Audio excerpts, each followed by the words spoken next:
¿verdad? Ya en el router 3 de interfaz 00 sería la 2.2 y el costo sería 2. 00 sería la 2.2, 2.2 sería 2.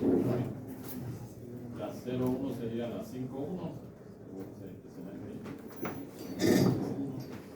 No le vamos a cambiar el costo, esto queda como 10.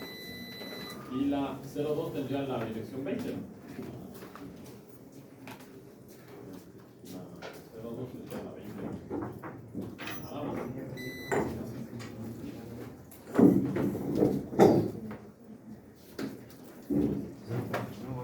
Copiar. Y le voy a levantar.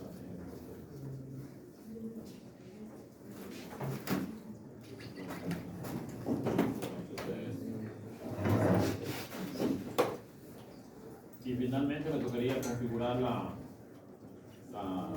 router 4. Lo del router 4 es la misma configuración del router 2. De esto, ya.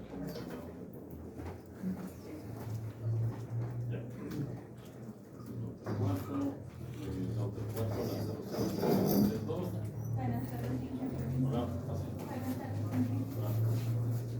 El router 4 no cambia los costos de las interfaces, las y la S01 sería la 5.2.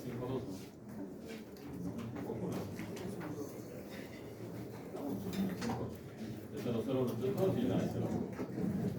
Entonces, primero necesitamos que esto esté en convergencia, nada más. Vamos configurando ahí 4 routers Cisco con USPF clase de Zoom, nada más. Entonces voy a copiar esto.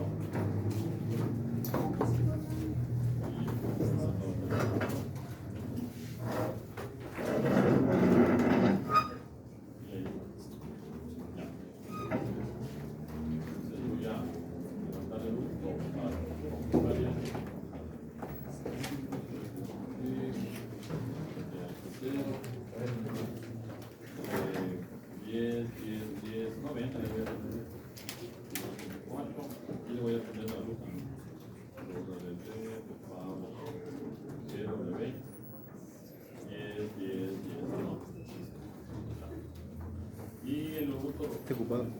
¿No?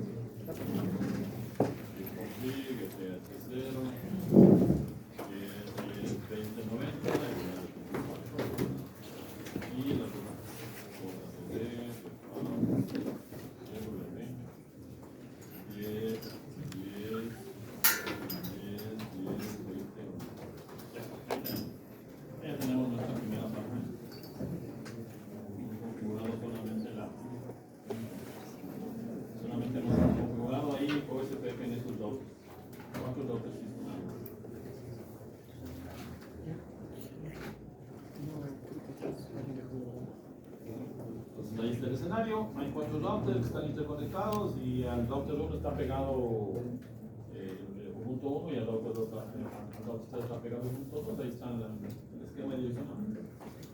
Y le cambiamos el costo de los enlaces ahí del router 1, router 2 y router 2, router 3. Para que ya saben, ¿no? Para que calcule la ruta más corta por allí. Porque este es el enlace que voy a proteger con BFD. Así como se protege ese, se deberían proteger todos. Pero ahora vamos a dejarlo ahí.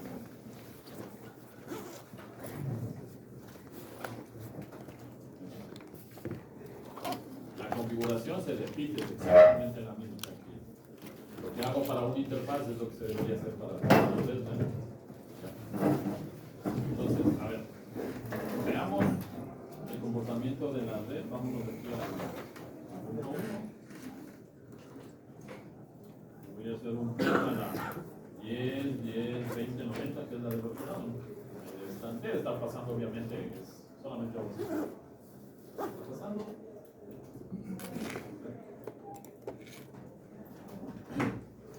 Y si hago un MTL, veamos.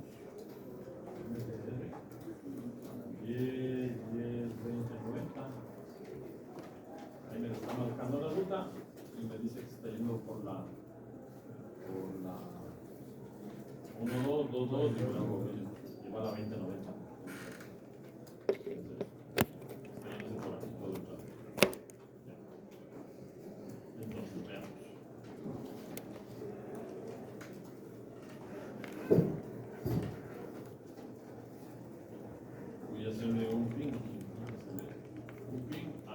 lado, le voy a hacer menos 100, 100 le voy a hacer. Para ver cuál es la tasa de pérdida de paquetes. ¿Sí? Una vez que ya está en convergencia, y ya verificamos por qué camino está tomando. Y de hecho eso ya está claro, ¿no? Porque el router 1 en la tabla de rutas debe estar diciendo OSPF. Debe decir que para llegar a la 10.10.20 está yendo por la 10.10.1.2, ahí está. Por los costos que le cambiamos. Está tomando este camino. ¿Ya? Listo. Entonces, ahí no pasa absolutamente nada mientras el enlace esté operativo. Pero si yo le suspendo al enlace, vamos a suspender aquí el enlace. Es una simulación de que ese enlace se cayó. Pues ahí debería empezar a trabajar los temporizadores, ¿no?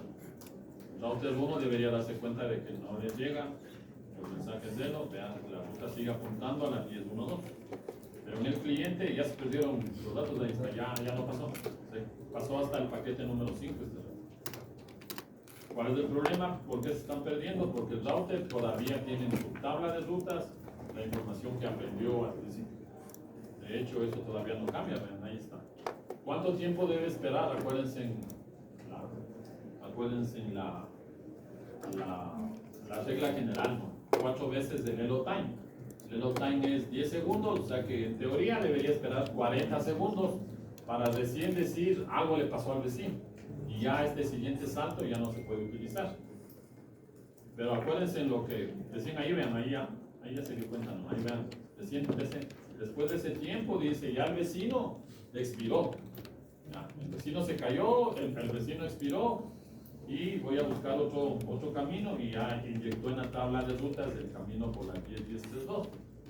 Veamos aquí donde el vecino está. Veamos cuántos paquetes se perdieron. Bueno, se perdieron bastantes, ¿no? Vamos a ver ahí. Vamos a ver cuál es la tasa de pérdida de paquetes en los 100, obviamente, ¿no? Pero tomarán en cuenta que el enlace que se nos cayó fue el enlace punto a punto, el que está directamente conectado. O sea, ¿qué pasa si se cae un enlace que está más distante? Tomará más tiempo, obviamente. Vean, ahí se perdieron casi el 40% de los paquetes que intenté enviar, se perdieron. Ya. Y en BGP es peor. O sea, en BGP ustedes acuérdense que el tiempo por defecto en BGP para verificar que el vecino se cayó es 180 segundos. O sea que ahí en la práctica de BGP, ustedes tienen ahí en el laboratorio en el material, ahí tienen, este es el laboratorio que estamos haciendo.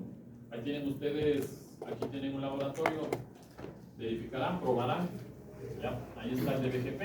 El BGP, ¿cuánto se demora? 180 segundos en darse cuenta que el vecino se cayó recién. Entonces, luego de los 3 minutos de que ya no pasó tráfico, ahí obviamente la tasa de pérdida va a ser probablemente el 90%. Se enviaron 5 y esperó 3 minutos hasta que BGP diga el vecino se ha caído y ese tipo de cosas. Pues realmente eso es un problema. De alguna manera aquí en el IGP la solución sería, bueno, vamos a cambiarnos de OSPF a ponerle a EGRP, porque EGRP reacciona en 15 segundos. ¿Ya? Pero eso sería válido primero si hubiera COM y segundo si todo el factura fuera Cisco. Y si no es Cisco, ¿qué hacemos? Y además no es cuestión de decir voy a cambiar el protocolo de enrutamiento. Ahora en estos 4 routers y en el laboratorio no pasa nada. Pero imagínense en la red de una empresa, ¿no? Porque se les ocurre cambiar. Entonces lo que sí tenemos que hacer es lo que comenzamos en teoría. Buscar un mecanismo que me permita el protocolo de enrutamiento reaccione lo más rápido posible. Entonces voy a volverle a activar al enlace.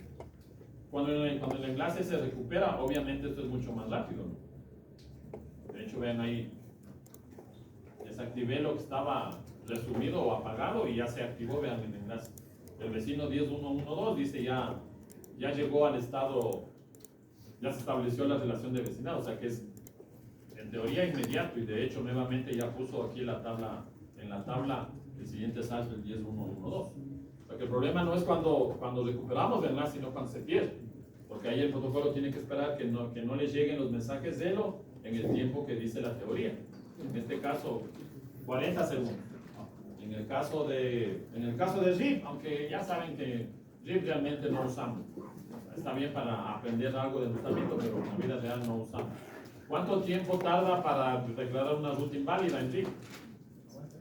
180. 180, o sea, 3 minutos realmente, para declarar que el vecino se cayó. Pero verán que ahí todavía la ruta permanece en la tabla. Ariel, vamos por la primera carita feliz. ¿Cuánto tiempo tarda RIP en quitar la ruta de la tabla si el vecino ya se cayó? 180. No se puede darle a Ariel una carita feliz hasta ahora. 14 caritas tristes. ¿Cómo va a ser 180? 180 estoy diciendo que es para declarar la ruta inválida. Pero se mantiene todavía dentro de la tabla de rutas. ¿Cuánto tiempo más se demora? Otros 60 segundos. O sea que ¿cuánto es, May? ¿Cuánto? 180 más 60. 240. Suma de dos cifras, nada más. 240. O sea que en RIP, después de 240 segundos, recién se elimina de la tabla. Y ahí obviamente como ya se eliminó, ahí busca a un vecino, ¿no? Por eso, vean, no usarán RIP. Después se van a estar quejando de que, ¿qué será cuando se cae el enlace, se demora en el router, en el data? Pues eso es lo que está pasando. Pero bueno, vamos a suponer que el cliente dice, ingeniero Oscar, yo necesito que usted le ponga el RIP porque yo soy el que le paga. Tiene que poner el RIP. Entonces, ¿qué hace? Le pone el RIP con BFD. Entonces ahí, ¿cómo reacciona el protocolo? En tiempos cercanos a 50 milisegundos. Entonces, vamos a ver eso. La configuración es lo mismo. Entonces, hay que hacer dos cosas. Hay que configurar BFD de manera general, en el protocolo y en la interfaz. Y hay que configurar en el protocolo. Ya. Hola. Pase.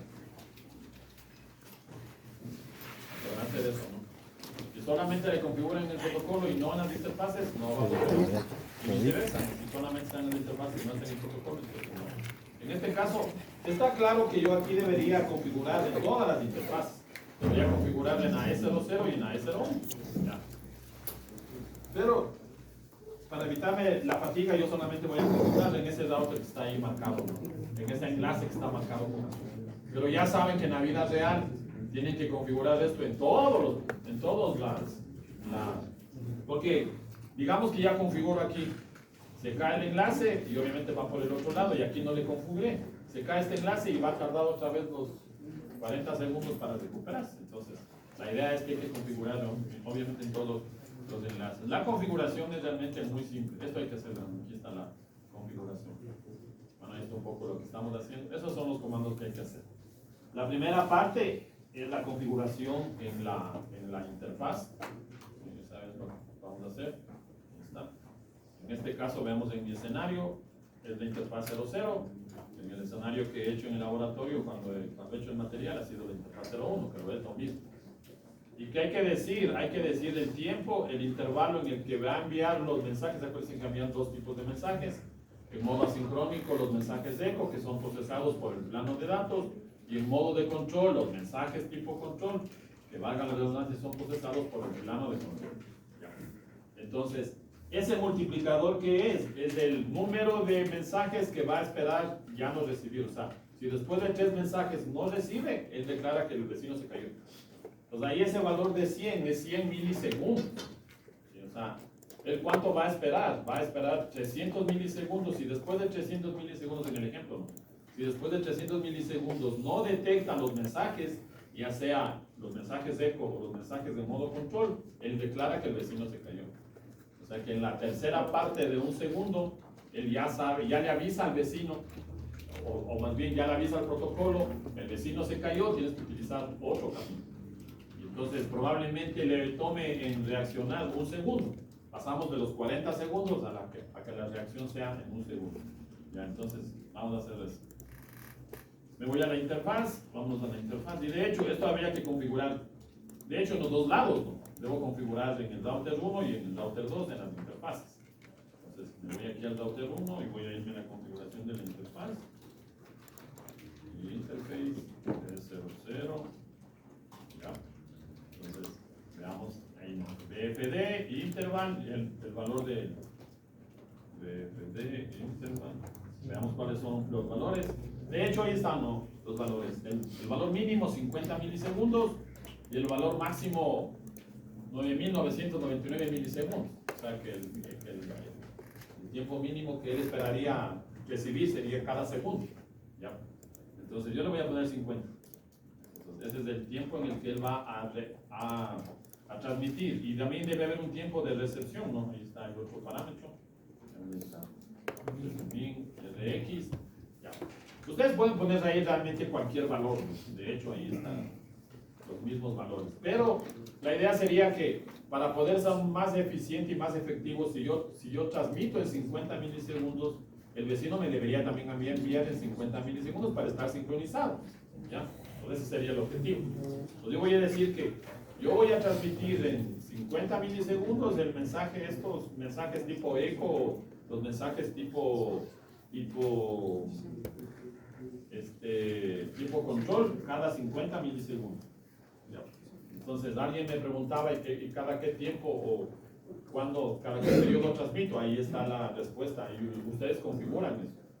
Y el valor que en Cisco, tocaría ver, ¿no?, cuál es el valor soportado por BIOS, por HHC, ese tipo de cosas, pero probablemente están en ese rango, entre 50 milisegundos y entre 9.999 milisegundos. Esos serían los valores que ustedes deben poner.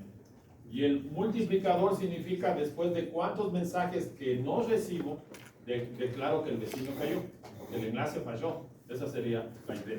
Veamos cuáles son los valores. Entre 3, mínimo 3, máximo 50. No tendría sentido ponerle 50, ¿no? Si la idea es que se detecte y que reaccione la red lo más rápido posible. Entonces, pero ahí está 50. Si declaro, a ver si es que le pongo cada 50 milisegundos y tengo que esperar 50 mensajes, sería 2,5 segundos. ¿Sí o no? Si pongo cada 50 milisegundos y tengo que esperar 50 mensajes que no me llegan, ¿cuántos segundos es? ¿Cuánto sería? 2,5, ¿no? 2.500 milisegundos, que sería 2,5 segundos. Todavía es un buen tiempo, pero ¿para qué le vamos a poner 50? Vamos a ponerle 3. Y lo mismo deberíamos, de hecho allá se levantó, ven, allá se levantó la sesión BFD. Lo voy a hacer exactamente lo mismo en el router 2. En la misma interfaz, veamos qué interfaz es la de conexión en el escenario. Sí, es la misma, la S00.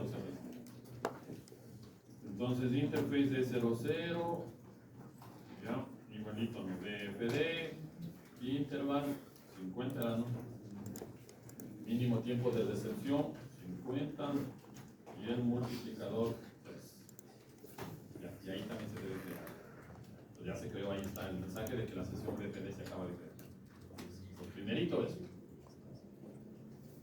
Ya está creado. Ahora, lo siguiente es decirle al protocolo que esté atento a los mensajes de BFD. Este rato ya la interfaz ya va a estar monitoreando. De hecho, si es que yo veamos aquí, de hecho, si es que yo aquí capturo tráfico, esto ya debe estar enviando mensajes del protocolo BFD. Y veamos.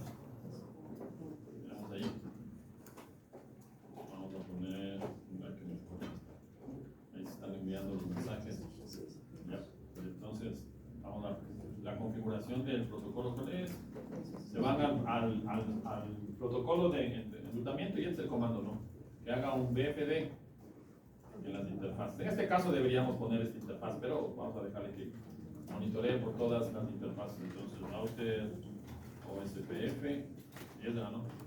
Y BFD, veamos qué opción hay. De hecho, no hay más opciones. Esa es la única que es on interface. Y acá también exactamente lo mismo. Router, OSPF 10, BFD, on interface. Listo, ahí está, monitoreando en todas las interfaces. ¿Ya? Entonces ahí ya, de hecho él ya dijo, tengo un vecino, ven, ahí estoy mandándome los mensajes con el vecino es del 10.10.1.1. Entonces, vean ahí. Aquí hago un show BFD, ahí debo ver la show BFD neighbor, me parece que es neighbor. Ahí me dice quién es el vecino, cuántos mensajes se han enviado y en qué estado estoy. Ahí está, prendido la conexión. Y veamos aquí, debe haber empezado, ahí están los mensajes, ¿no? Ahí están los mensajes que están enviando. Por defecto, ¿en qué plano se está manejando esto? Verán que son mensajes eco, ahí está. sea, eso es en el plano de datos. Los de control, cuando aquí aparezca BFD control, ya saben que es el plano de control, pero por defecto es del eco. ¿Qué tamaño tiene el eco? Bytes. Víctor, el tamaño de los mensajes BFD modo eco. ¿Cuánto? 12 bytes. 12 bytes. Y el tamaño del mensaje en modo control, ya saben, 24. 2 por 2, 24. Entonces 12. Listo, vamos. Y lo que quiero hacer es probarlo. Entonces voy a parar la captura aquí. Y voy a volver a hacer el ping que estaba haciendo. Podrán que ahí se perdió el 39% de los paquetes. Voy a volver a hacer verifiquemos por dónde está yendo. Otra vez se debe estar yendo por la red 1 y por la red 2. Ahí está, 1 y 2. Que es la de acá arriba, 1 y 2. Ya sabemos que está yéndose por ahí. Ya. Ahora voy a volver a hacer este ping que estaba haciendo hace un rato y le voy a mandar 100 paquetes. Y voy a volver a suspender el enlace. Suspender. Ya. Entonces veamos en el router. Vean ahí, fue casi que inmediato. La sesión BFD ya reaccionó, porque ¿en qué tiempo debería haber reaccionado? En 150 milisegundos, ¿no? Si enviamos cada 50 milisegundos, después de 3 que no llegaron, automáticamente en 0, o en 150 milisegundos él ya reaccionó, el vecino. Y aquí la tabla de rutas, 2 show y route, como CPF debe estar ya del otro lado, si de ahí está viendo. Y veamos aquí, realmente no va a haber casi ninguna pérdida. Veamos, esperemos que termine de pasar los 100 y vemos cuántos se perdieron. Pero ya está claro lo que ya encontró el otro camino de manera casi inmediata. Vamos ahí, esperemos que termine los de este para ver. Probablemente se perdió un 3% o 4%, dependiendo de cuántos mensajitos son los que no llegaron. Hace un rato mandamos 100 y ¿cuántos se perdieron? 39, ¿no? Por eso sacó la tasa de pérdida del 39%. O sea, de los 100 se perdieron 39. Imagínense que en los 39 iba información confidencial, o sea, información importante para la transacción. ¿Qué le toca hacer? Volver a retransmitir. ¿Verdad? Entonces es un problema ahí. Veamos de cuánto sale. 97, 98, 99 y 100. Y se acabó. Se perdieron apenas 6 paquetes. O sea que eso es el 100, el 6%. ¿Cuánto mejoramos? Hagan la relación, ¿no? Del 29% a 6%. O del 39 paquetes a... Y claro, aquí estamos en el ambiente de simulación, ¿no? Eso también toma su tiempo. Pero ya en los equipos reales, obviamente, esto será una pérdida mínima, tal vez del 1, tal vez del 2%, y nada más. Entonces ya con eso mejoramos. Aquí en los equipos ya claramente se cayó el enlace y esto automáticamente la sesión BFD se puso activada y lo mismo al otro lado del estado. Si le vuelvo a prender esto, ya vimos hace un rato que no. Voy a subir nuevamente.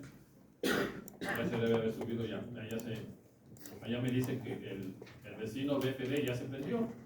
Entonces ahí ya debe estar empezando a calcular. ¿Ya? Entonces, bastante simple. Realmente la configuración es muy simple. En todos los fabricantes hay que hacer lo mismo. Configurar en la interfaz, definir cada qué tiempo voy a enviar yo los mensajes, cada qué tiempo voy a recibir, y después de cuántos mensajes que no reciba, declaro que la interfaz se cayó. Y luego asociar esta configuración con el protocolo de enrutamiento. Se puede hacer con cualquiera de los protocolos de enrutamiento que ustedes tengan ahí. ¿Ya? ¿Sí está claro? ¿Preguntas? Claro, dime. Eso es algo que debe tener que configurar en cada router. Claro. Y ahí el tiempo también me diciendo que ya configuramos en R3, los datos ya llegan hasta R2, y digamos que se cae el enlace ahí igual. No, pero es que ahora estamos configurando, o sea, se supone que cuando tú implementas ya configuras. O sea, ahora hemos hecho el trabajo que no se debe hacer, en el laboratorio está bien. Una red sin BFD, eso está bien para redes 1, pero para la vida real eso no está bien. O sea, tú cuando implementas, ya sabes que debes considerar la configuración de BFD. O sea, cuando haces el despliegue de la configuración, Tienes que asegurarte que tengas BFD. ¿No? Porque lo que dice el compañero es verdad. Ahora hay 4, pero supóngase que sean varios equipos. Entonces, obviamente ahí vas a tener tiempos de caída, ¿no? Porque no vas a poder controlar en el resto de los equipos hasta que tengas todo configurado. Claro. Pero hay que hacerlo, ¿no? ¿Cuál sería la forma más rápida de hacerlo? Sería hacerlo a través de un proceso de automatización. Entonces, no irme porque ahora, trivial, ¿no es cierto? Aquí estamos pegados al equipo. Doble clic y ya tengo la interfaz del equipo. Claro. En la vida real no es así, pues en la vida real en un equipo está en Giovanni, el otro está en Galápagos. Y hasta que se fueron a Galápagos ya se ha caído el demanda. Claro. Ya entonces, ¿la solución cuál es? Contratemos 10 ingenieros de Telescoche. Y los 10 cuando llegaron ya se ha caído el otro lado. No van a contratar otros 10 Telescoche, ¿no es cierto? De hecho, no hace falta 10, hace falta 1. Entonces van donde el jefe dice, no, ¿qué están contratando a los 9? Ya voy a hacer un proceso de automatización. Necesito solamente un canal SSH. Y ustedes configuran, crean en un servidor, en una máquina, a través de Python, con la librería NetMiko, envían toda la información. Y ahí ya nos ganamos el tiempo, ¿no? Porque ya enviamos toda la configuración al resto. Claro. El problema de NetMiko es que no tiene una función para determinar, o sea, ¿qué pasa si la configuración dio un problema? No hay forma de hacer rollback. Ese es un problema. Entonces, ya en ambientes profesionales, ¿qué se hace? Se utiliza una plataforma de automatización. Y hay una plataforma de automatización que no les cuesta nada, solamente aprender, que se llama Ansible. Está basada en Python. Entonces, la verdad que no nos dé tiempo, ya antes daba esto, pero era una clasecita, no nos dé tiempo para avanzar a ver, pues, si es que por ahí tenemos tiempo algún rato, vemos esta parte. NetMiko es la librería que ustedes, bueno, hay muchas librerías, ¿no? Por ejemplo, Cisco tiene una librería llamada Piats, que es solamente para equipos Cisco. Ya, entonces ustedes pueden, es una librería de Python, entonces ustedes pueden con Piats poder configurar los equipos Cisco. Pero si tienen una variedad o multivendor, tienen un Huawei, tienen un Arista, tienen un Juniper, tienen un MikroTik, ya. Entonces ahí ya no pueden usar Piats. ¿Qué deben usar? NetMiko. ¿Ya? Entonces NetMiko es una librería que ustedes van programando. El tema ahí, vuelvo y repito, es que con NetMiko no puedo hacer rollback. ¿Qué es rollback? Regresa al estado anterior que sí estuvo funcionando. ¿Ya? Entonces, si es que ya es algo bastante, con bastantes protocolos y este tipo de cosas, la recomendación es que utilicen una herramienta de automatización, como Ansible. Pues Ansible ya es una herramienta. De hecho, la programación en Ansible ya no es en Python, o sea, ustedes ya no tocan el lenguaje de programación. Es una programación de alto nivel, ¿sí? A través de unos archivos que se llaman YAML, así es como se llama el lenguaje. Entonces, les queda mucho por aprender. Y de hecho, donde vayan, ¿por qué eso están haciendo en la vida real? Les toca aprender a automatizar. Lo bueno es que ya saben redes, o sea, ya saben el protocolo, ya la automatización tocará ir viendo ahí cómo hacerlo. Pero lo que se está haciendo es Ansible, porque primero es una plataforma de software libre y obviamente a la empresa no le cuesta. ¿Hay plataformas propietarias? Sí. ¿Hay plataformas gráficas? Sí. Cisco tiene una plataforma propietaria de automatización. No sé cuánto valdrá, pero seguro vale más de $5,000, seguro. Claro. Pues ahí ya depende de lo que ustedes quieran. Entonces se ganan esos $5,000 implementando lo mismo con Ansible. Solamente que en Ansible ahí sí hay que programar algunas cositas de ahí. Ya, bueno, listo. Entonces, contestando la pregunta del compañero, la idea es que cuando se despliegue ya se tomen en cuenta los protocolos. No tiene sentido que voy a hacer solamente, voy a configurar OSPF y ojalá esto quiera que los enlaces nunca se caigan. ¿Sí o no? Y ojalá esto quiera que OSPF, y tomarás en cuenta que ahí son 4 routers. Aquí se dio cuenta casi rápido porque es este enlace. Pues. Pero supone que el router que se cayó es por acá el enlace. Y ya no puede ir por ese camino, tiene que avisar el último router a oye, aunque este enlace está activo, tienes que mandar el tráfico por acá. Ya no puedes. Entonces tienes que esperar que los routers se vayan enseñando entre ellos. Claro.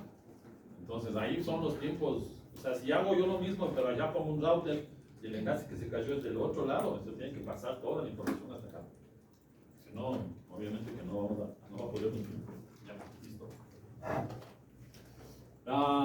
ya saben, ¿no? Que si ya tienen segment routing, es como se llama, ¿no? Ya vamos a ver más adelante.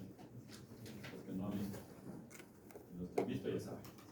Segment routing MPLS, el segment routing MPLS y el segment routing versión 6.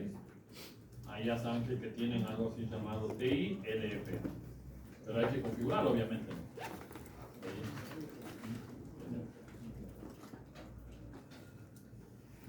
Entonces, en las vacaciones no tenía nada que hacer y hice un curso de segment routing.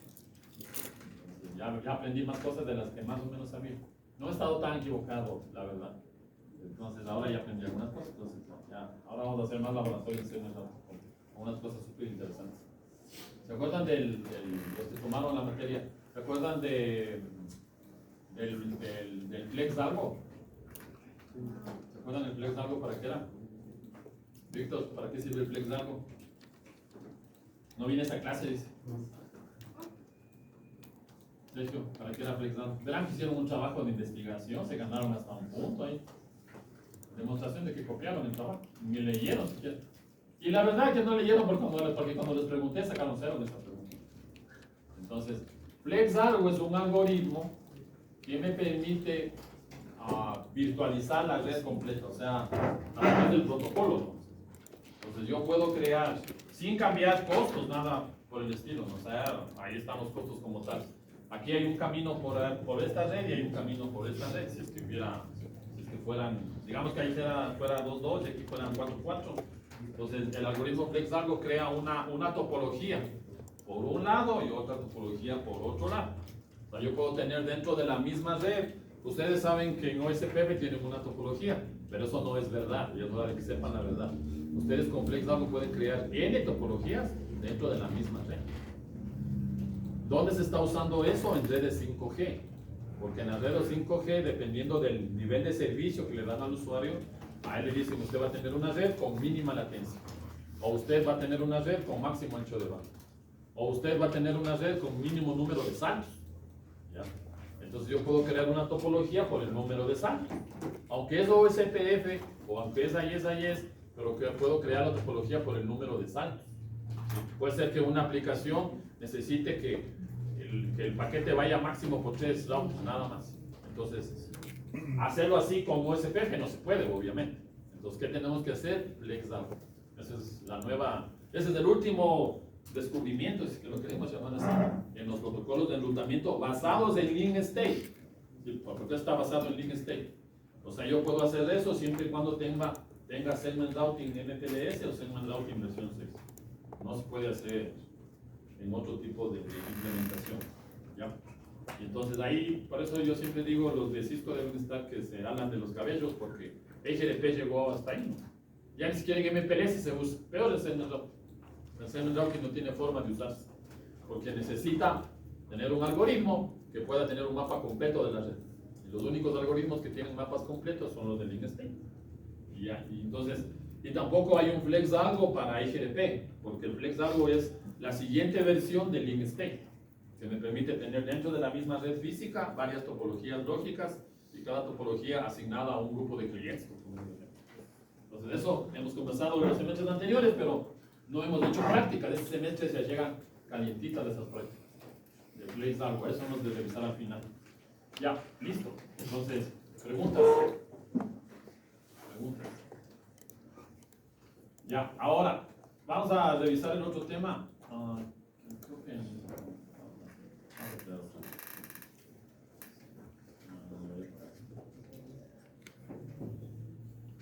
entonces, el otro tema que está pendiente, ahí tienen ustedes el material, es esto que se llama BDF Lite, que es el mecanismo de virtualizar un router. Entonces, yo puedo tener, claro, eso va a depender mucho del nivel de recursos que tenga el router, obviamente. Si es un router que no tiene mucha capacidad de procesamiento y no tiene mucha memoria RAM, obviamente vamos a empezar a tener inconvenientes. Pero se asume que estas tecnologías normalmente son las que se utilizan a nivel de proveedor de servicios. Entonces, en los proveedores de servicios, obviamente que los routers serán routers con mucha capacidad de procesamiento y con mucha capacidad de memoria RAM.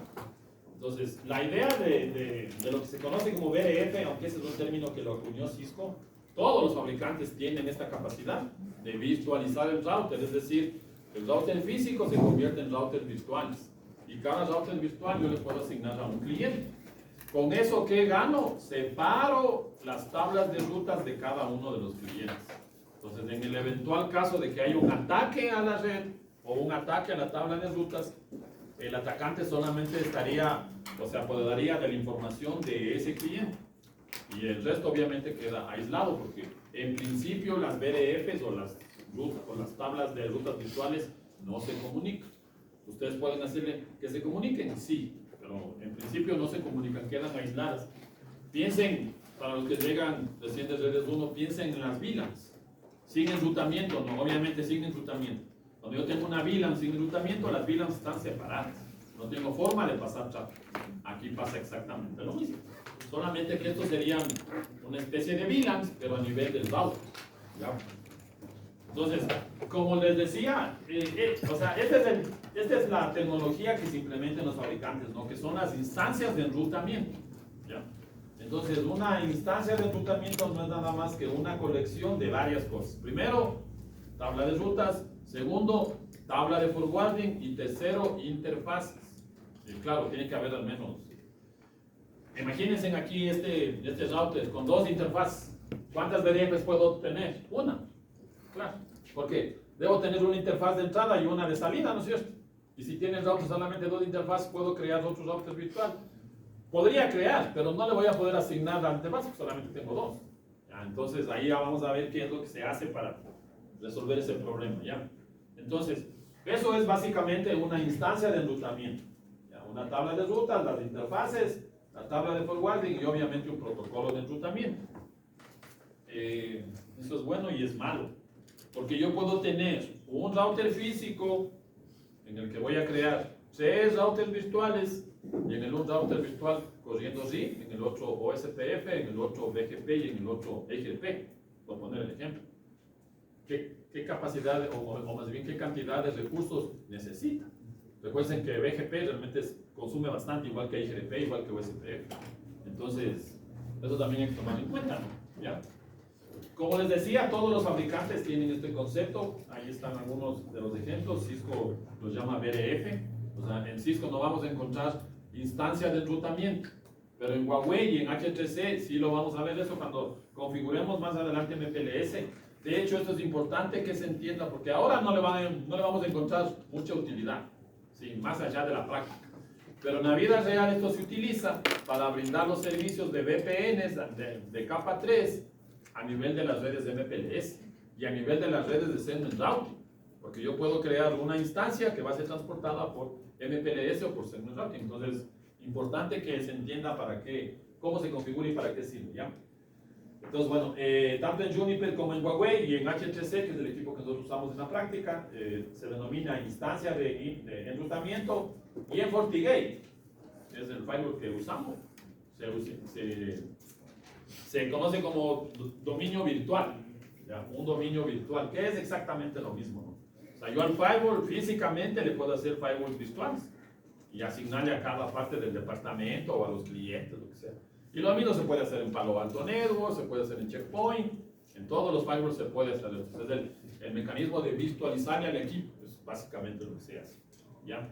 Entonces, hay dos formas de hacer BDFs. La primera es lo que les decía el otro día. Yo puedo tener una BDF completa, si es que cabe el término, cuando la red o cuando la tecnología en la que voy a trabajar es MPLS con IP, ¿ya?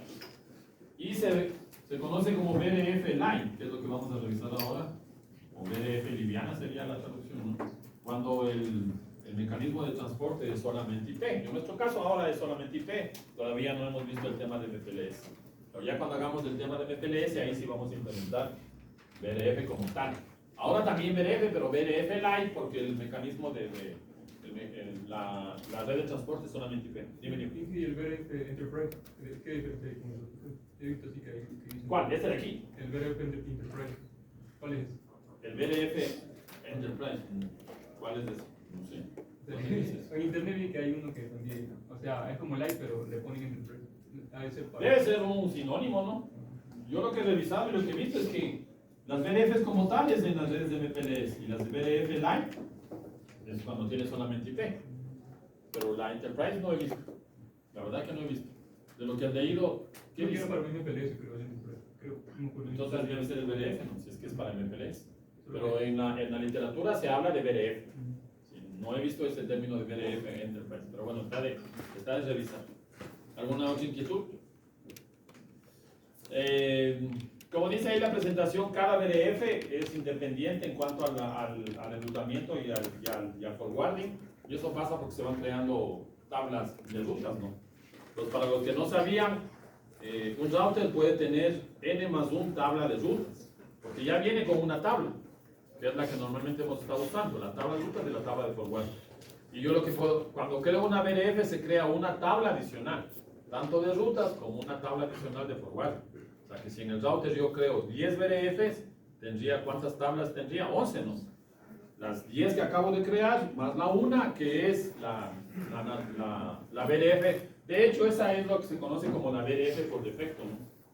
O sea que nuestro router ya viene con una BDF que es la BDF por defecto.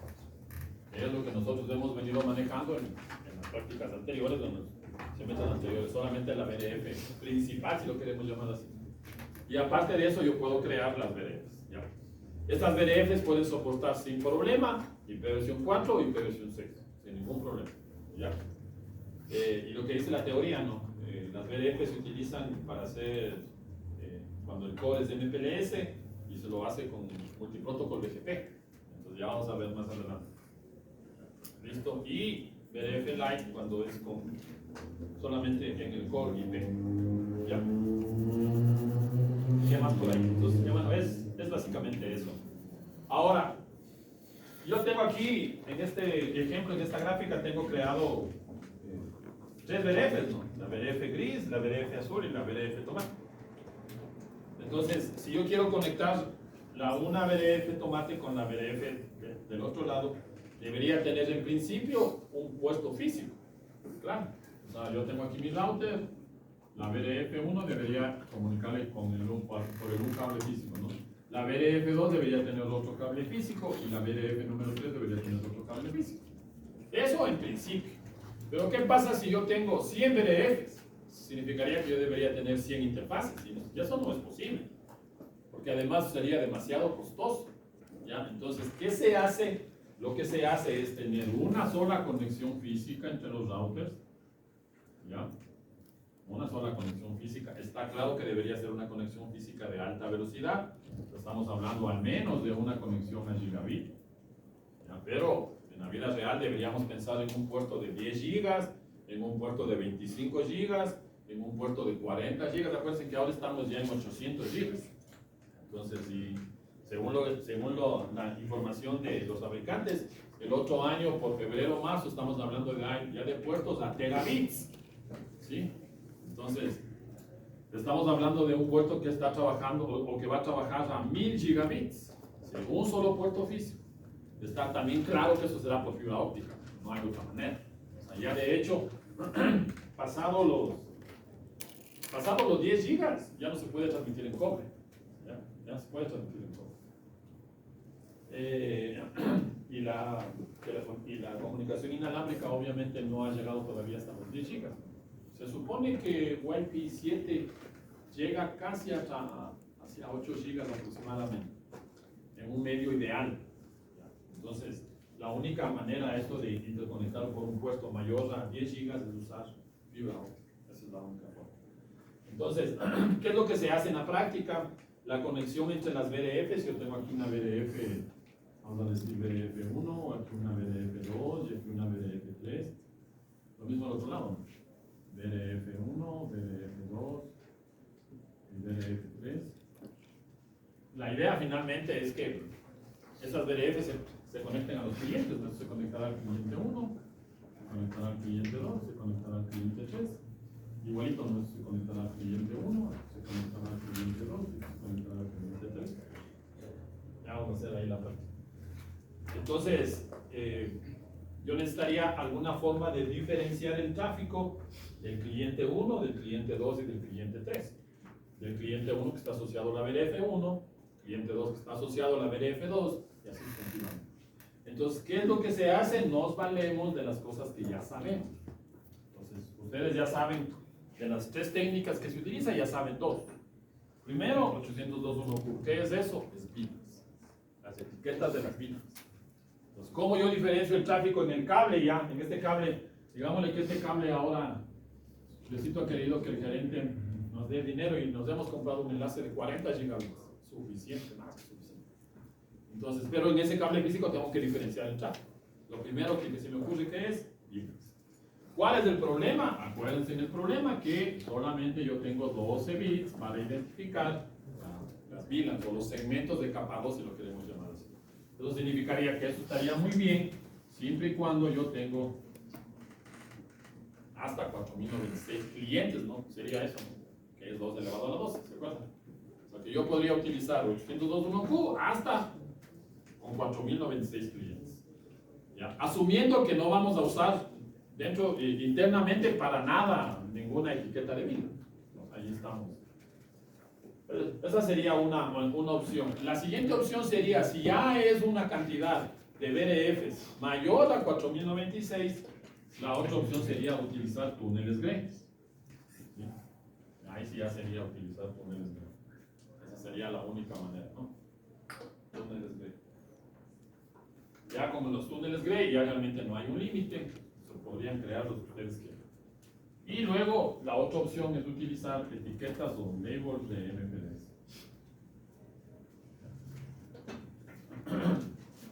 Labels de MPLS, cualquiera de esas opciones. Nosotros ahora vamos a usar la primera, que es la más simple.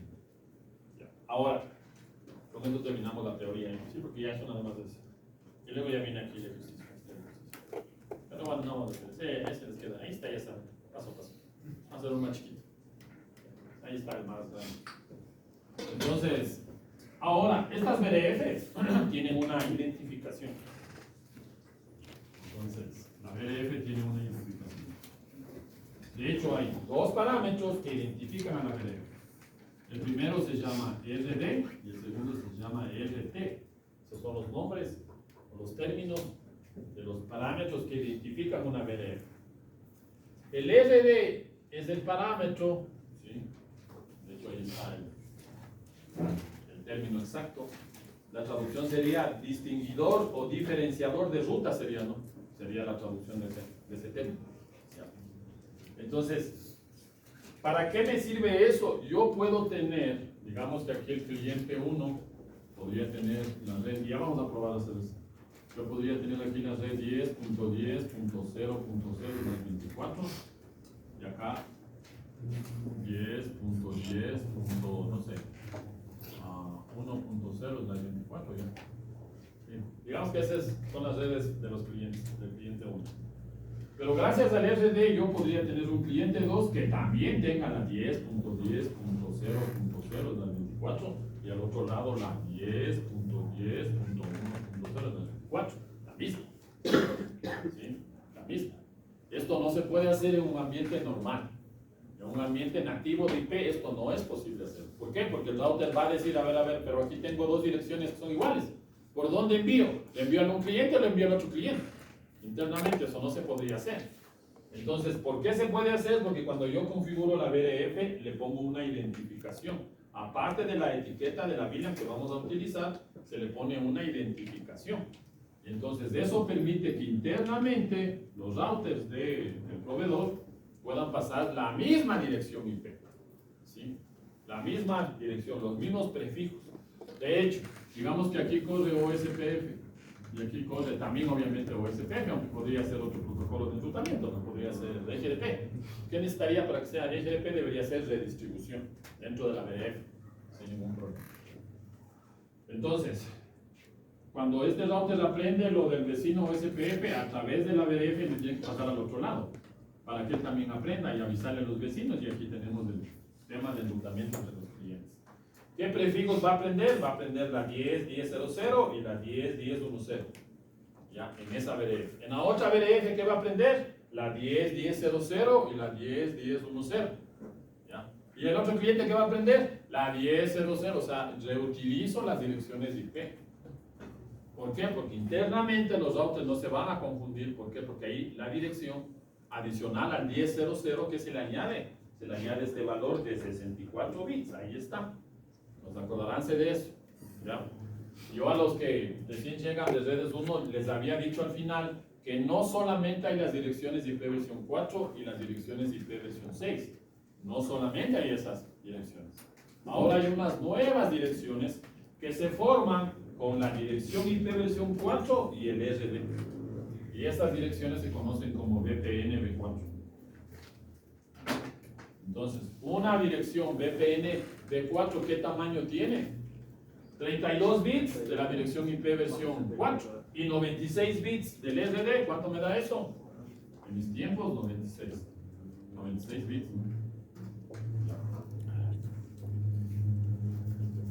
¿Y esto funciona para IP versión 6? Claro.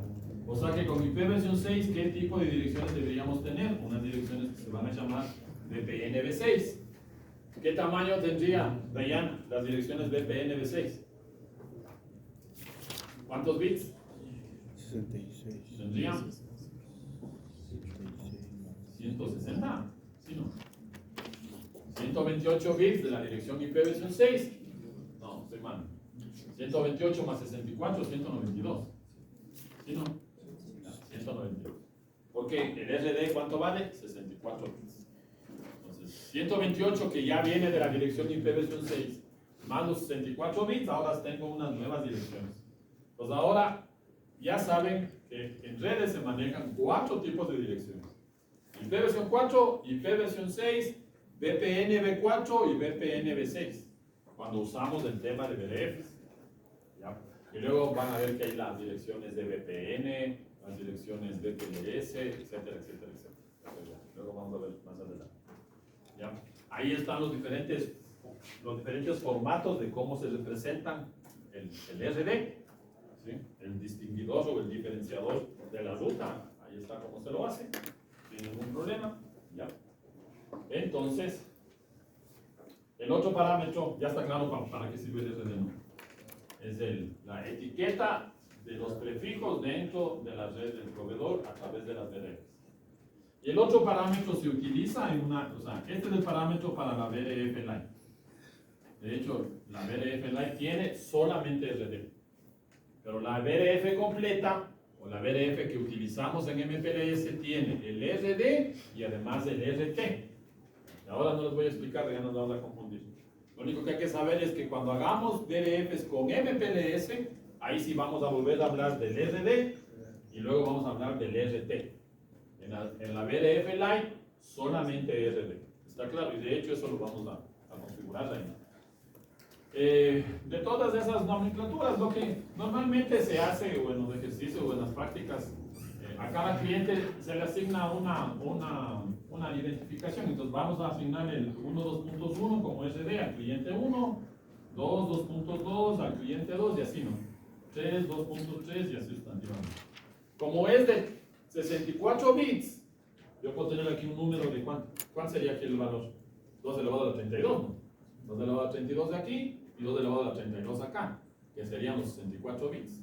O sea que eso es 4.294 millones y el resto de valores que ustedes ya se conocen. Cualquier valor ahí podría servir como identificación.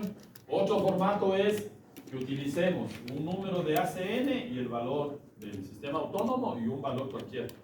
Son formatos realmente, pero normalmente lo que hacemos por facilidad es esto. Entonces, la VRF de este lado, asociado al cliente 1, ¿qué RD debería tener? Según nuestra nomenclatura, 1, 2.1. La VRF del otro lado, ¿cuál debería tener? 1, 2.1, para que sepan que son parte del mismo cliente. Si yo le pongo al otro lado 2, 2.2, ya no se comunican, pues obviamente. Y ahí vamos a empezar a tener conflicto de intereses y de enrutamiento. ¿Sí? Sí funciona. Ya, creo que nada más de la teoría. Hagamos el ejercicio para que vean que no es nada complicado. De hecho, ahí está toda la configuración. Ustedes tienen ahí todo. Y les puse ahí un esquema ahí para que lo prueben. Entonces, ahí está la forma como se configuran, vean, ahí está la forma como se hace la configuración. Entonces, ya vamos a ir haciendo, vamos a hacer un escenario. Vamos a hacer un escenario. Ya. Salud, salud, salud. Gracias. Entonces, vamos a hacer eso.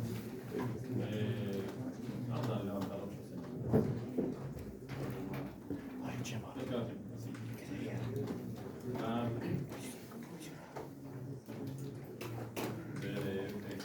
¿Cómo se sabe si aprobó o no? ya puse 20, 204. Voy a usar los DOU para hacerlo más rápido. ¿No? ¿Y cuánto medida la tiene que te salir?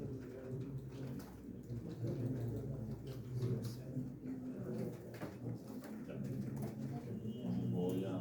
Es que para, en ese caso, para tener el comprador el aluminio. Digamos que esta es la red del proveedor, ¿ya? Esta es la red de mi proveedor. 2 metros. Y ahora voy a tener dos clientes, vamos a ponerlo por acá. Va a ser el cliente 1.1. Y por acá va a estar el cliente 1.2. Para saber que es de la misma. Tenemos cliente 1.2.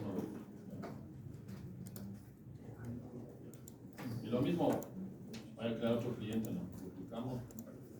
Este va a ser el cliente 2.1. Y por acá va a estar el router del cliente 2.2. Vamos a ponerlo. Cliente 2.2.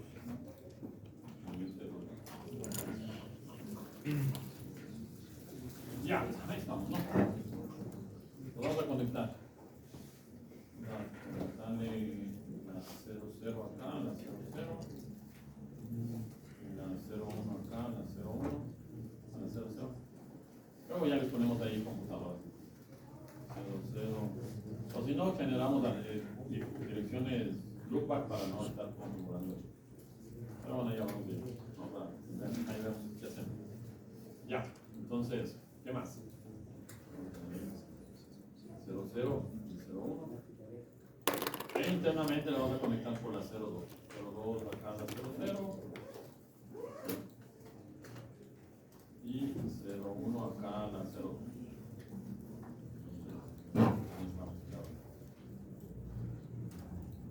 Toda esta parte de aquí sería la red de mi proveedor.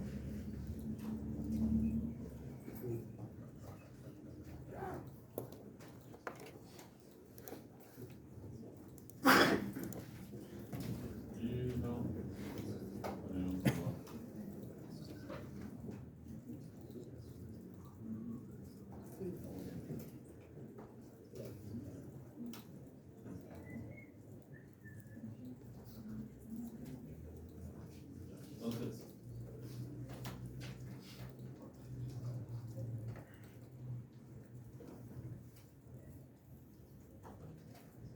ahora, ¿cuál es el problema del BDF Lite?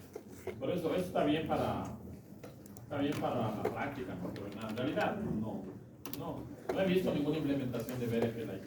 Que el problema es que aquí todos los routers del proveedor deben saber del enrutamiento, o sea, todos deben tener las BDFs para que se puedan comunicar, si no, no va a haber manera. Entonces voy a crear una BDF, voy a utilizar una etiqueta de VLAN, la etiqueta 10, para el usuario 1, para el cliente 1, y voy a usar la etiqueta 20 para el 2. Y lo mismo acá, ¿no? Voy a usar la 10 acá y voy a usar la 20 acá. Entonces voy a usar etiquetas de VLAN, que es lo más rápido ya, para implementar.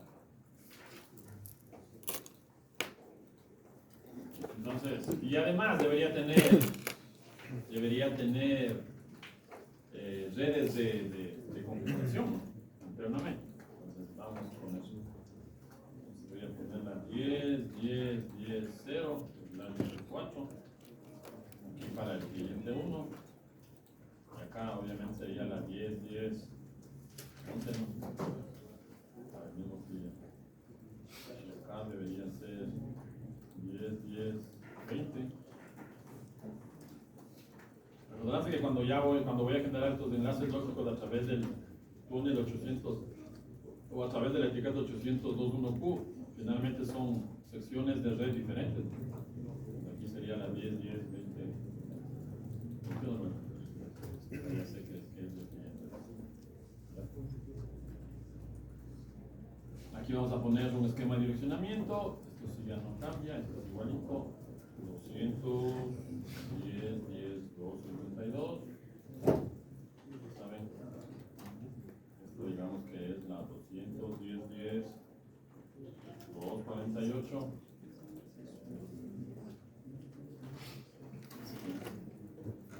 210, 10, 2, 44. Y 200. 10, 10, 2, 40. Ya, listo.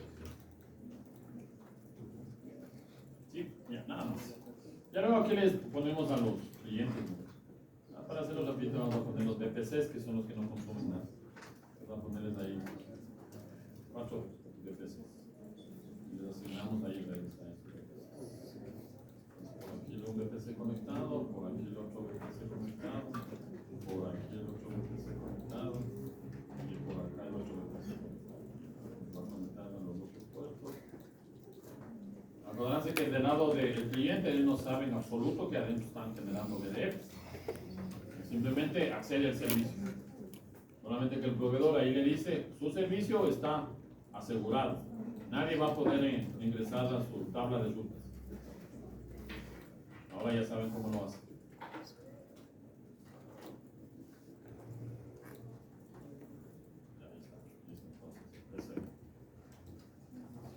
Ya, entonces, vamos a configurar primero esta partecita, ¿no? Primero vamos a configurar esto. Luego configuramos la parte externa. Primero vamos a configurar la parte interna. Entonces, primerito hay que crear las VDFs. Vamos a dar un router 1. De hecho, están las notificaciones de la parte de configuración.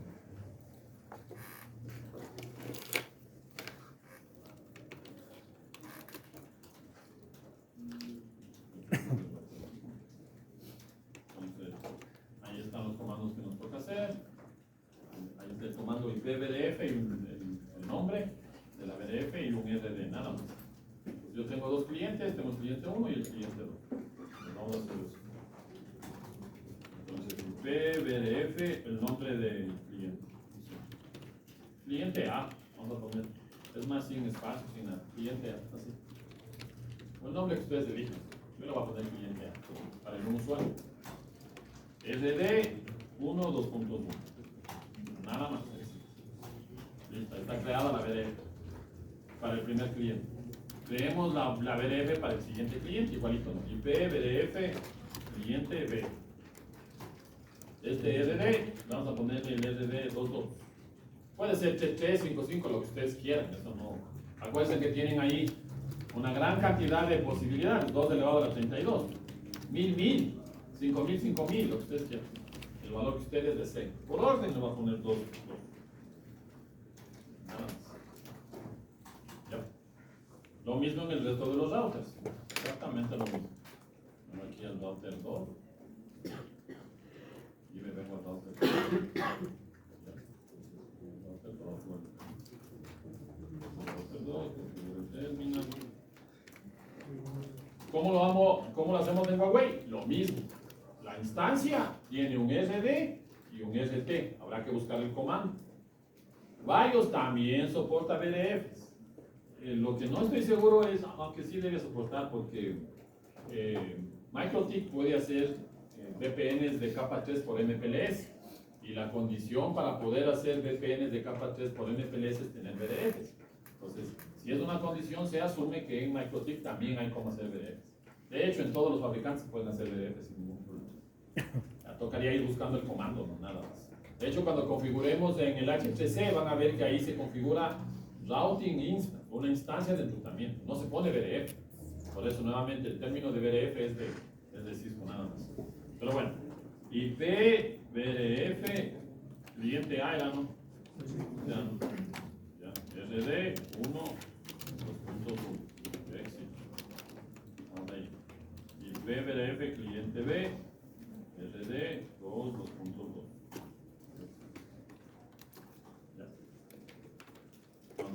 router. IP BRF. Cliente A. RD 1, 2.1. IP BRF. Cliente B. Sin espacio. RD 2, 2.2. Listo. Ya. Entonces, allá tenemos creadas las BRFs en los tres routers, ¿no?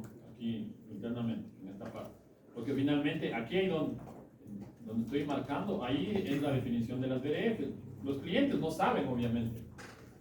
Simplemente el cliente contrata un enlace hasta la entrada, hasta el provider edge. Estos son equipos provider edge, acordaránse. Esa es la terminología que se utiliza. El punto de entrada a la red del proveedor, provider edge. Entonces, el cliente, la empresa del cliente A en una ciudad contrata el canal de comunicación hasta la entrada de la red del proveedor. Y del otro lado, ¿no? Aquí estamos asumiendo que Diosito va a querer que en las dos ciudades haya el mismo proveedor. ¿Sí o no? Cosa que no es así. ¿Qué deberíamos hacer si es que no es primero BGP, no? BGP interconectados, y ahí crear la red. Se puede hacer, sí, pero sí requiere más configuración. Porque deberíamos hacer una BRF Inter AS, Inter Sistema Autónomo. Ahora estamos asumiendo que tanto el cliente de la una ciudad como el cliente de la otra ciudad están conectados a CNT o a Telconet. O sea que si la agencia de la Maná y sabe que aquí no ha habido Telconet, me voy a conectar a CNT y ahí ya nos pegamos. Ya no hay cómo, deberíamos hacer configuraciones adicionales. Y no es tan simple como lo que estamos haciendo ahora. Ya, entonces bueno, sigamos. Esa es la primera parte, ¿no? Ahí está la configuración, están creados. Y lo segundo es configurar las interfaces, ahí están. Voy a configurar la interfaz física. Entonces, vean la interfaz física. Por eso les puse más grandecito. No tiene ninguna dirección IP, lo único que hay que hacer es prender la interfaz. Como cuando configurábamos el routing interVLAN, ¿recuerdan? Cuando hacíamos routing interVLAN, entonces pasaba eso. Me ve que el router 1, la interfaz es la E0. Ahí está, la E0. Entonces, interface E02, no IP address y no shutdown. Ahí está. Listo. En el router 2, en cambio, son la E00 y la E01. Esas dos debería aprenderlas. Entonces, interface range E00, E01, ¿no? Ya saben las diferentes formas. No IP, para no estar haciendo de uno en uno. No IP address y no shutdown. Y en el router 3 debería ser la interfaz, ahí está, no, la E02, la de conexión internamente. Entonces en el router 3, interface E02 y no shutdown. No IP address y no shutdown. Listo, ahí tengo ya aprendidas las interfaces. Ahora, ¿qué debo hacer? Como voy a utilizar una etiqueta de VLAN, lo que debo hacer es crear una subinterfaz. Igualito como cuando, vuelvo y repito, hacíamos enrutamiento entre VLANs. Cuando hacíamos enrutamiento entre VLANs, ¿qué utilizábamos? Subinterfaz. ¿Ya? Entonces, voy a crear una subinterfaz. Y interface Ethernet 02, ¿no? Las dos. Punto. Dijimos que vamos a usar la etiqueta 10 para el cliente A, la etiqueta 20 para el cliente B, entonces le voy a poner punto 10. Acordarán igualito aquí, ¿no? Que aquí hay esa cantidad de valores, ¿no? Esto es 2 elevado a la 32, vean. 4.294.967.295, eso es 2 elevado a la 32. ¿Ya? Entonces cualquier valor ahí, ustedes pueden poner cualquier valor, pero si se recuerdan de lo que aprendimos de VLANs, ahí la recomendación era que el número de la interfaz esté asociada a la etiqueta de la VLAN que vamos a utilizar. Acá también, ¿no? Aquí la idea también es la misma. Entonces creo la interfaz 2.10. ¿Qué tengo que hacer? Dos cosas. Asignar la dirección IP y además la etiqueta de la VLAN. Recuerden que para la etiqueta de la VLAN era encapsulation 21Q y la etiqueta 10. Ahí está. Ya. ¿Sí se acuerdan de este comando? No. Acuérdense. Cuando hacíamos routing intervino. Encapsulation 21Q, que es lo que está aquí en el material, ¿no? Entonces hacen la encapsulación Ya, luego, asignan, verán aquí, ¿no? Una vez que ya está encapsulado, bueno, aquí le he puesto una descripción, ¿no? Una descripción a la interfaz, acuérdense que esto es opcional. Pero es una buena idea, ya en producción, es una buena idea para ir sabiendo que la BDF 999 a quién corresponde. Entonces, no sé, cliente Banco de Pichincha en la ciudad de, ¿qué se me ocurre? En la ciudad de Guaranda. Pues ya saben que esa BDF está asociado a ese cliente. Entonces, ahora aquí en el escenario no es importante. Entonces, primero, defino la etiqueta de la subinterfaz y además la asigno ya a la BDF. Vean, ahí está, es el comando. IP BDF forwarding y el nombre de la BDF, ¿no? Entonces, IP BDF forwarding y aquí era cliente A, era, ¿no? ¿Verdad? Y luego le ponemos la dirección IP. Veamos, estamos configurando aquí. Dijimos que vamos a usar la 10.10.0. Pues voy a usar la 10.10.10.1 en un lado y la 10.10.10.2 en el otro lado para establecer la comunicación ahí. Vengo aquí, ¿no? IP address 10.10.10.1 máscara de 255 255 255 nada más. Configurado mi primera subinterfaz. ¿Qué debería hacer? Configurar la otra subinterfaz para el otro cliente. Entonces igualito, ¿no? Interface es 02.20, no. Dijimos que era 20, aquí está. 20 dijimos para el otro usuario. Voy a poner ahí está. Entonces, encapsulation 21Q, 20 no, la etiqueta 20. Ahí está. Y la dirección IP. IP address, IP forward, IP PDF forwarding. Cliente B sería, ¿no? Cliente B, ahí está. Y IP address 10.10.20.1, ¿no? 255, 255, 255, o sea, hay que estar concentrados, si no nos equivocamos del número, chao. Ya. Pregunta, ¿se puede primero configurar la interfaz y luego asociarla a la BDF? Sí, pero ¿cuál es el problema? Se pierde la configuración IP.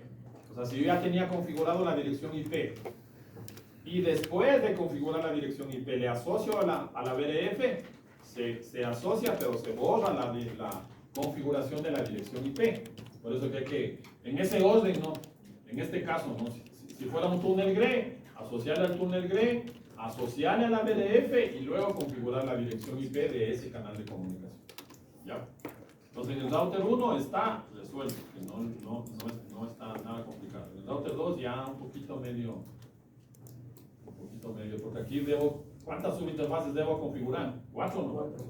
2 en AE00 y 2 en AE01. La una de la AE00 para el cliente A y la otra de la AE00 para el cliente B y lo mismo acá. Ya, entonces, ya se va haciendo más. Ahí viendo ahí.